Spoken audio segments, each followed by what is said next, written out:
agama ini pada dasarnya adalah mudah, dan agama itu biasa-biasa aja, tidak perlu berkreasi. Dalam beragama hanya ngikut gimana kata Nabi dan para sahabat radhiyallahu alaihim ajmain. Kalau ada istilah kitab kuning, apa sih istilah kitab kuning? Istilah kitab kuning itu ternyata bukan istilah orang-orang di Indonesia loh, Kang Paris. Oh gitu, tapi juga istilah yang sifatnya internasional. Saya dulu pernah membaca syarah kitab Alfiyah.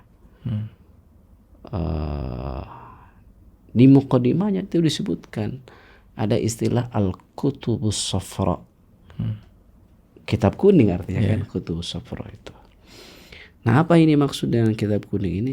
Artinya kitab yang sudah tua, yang ditulis oleh para ulama terdahulu.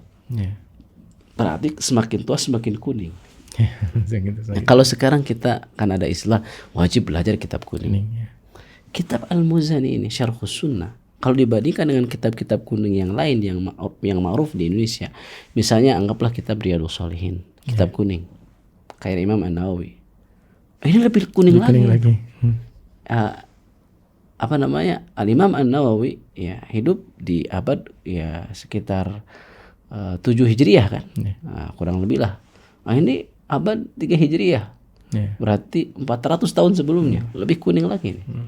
Walaupun diterjemahkan jadi putih. Jadi putih. Jadi kitab kuning itu sebenarnya bukan dari gambarannya gitu. Memang dulu kitab-kitab itu warnanya kuning gitu kan. Nah, kitab-kitab sekarang warnanya putih. Gitu.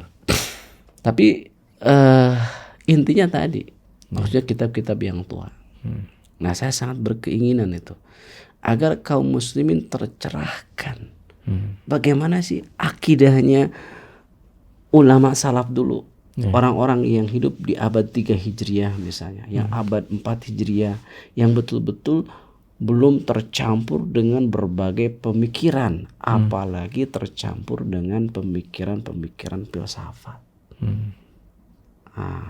Jadi perlu ada usaha dari kaum muslimin, dari mereka yang memiliki kemampuan, agar kitab-kitab tersebut diterjemahkan ke dalam bahasa Indonesia, sehingga kaum muslimin bisa mengambil manfaat dan mengetahui bagaimana sih akidahnya Imam Syafi'i, akidahnya murid Imam Syafi'i, seperti itu.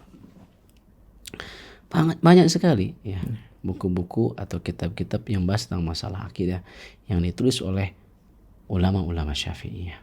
Agama itu mudah, cukupkanlah dengan apa yang diajarkan oleh Rasul dan dipraktekkan oleh para sahabat.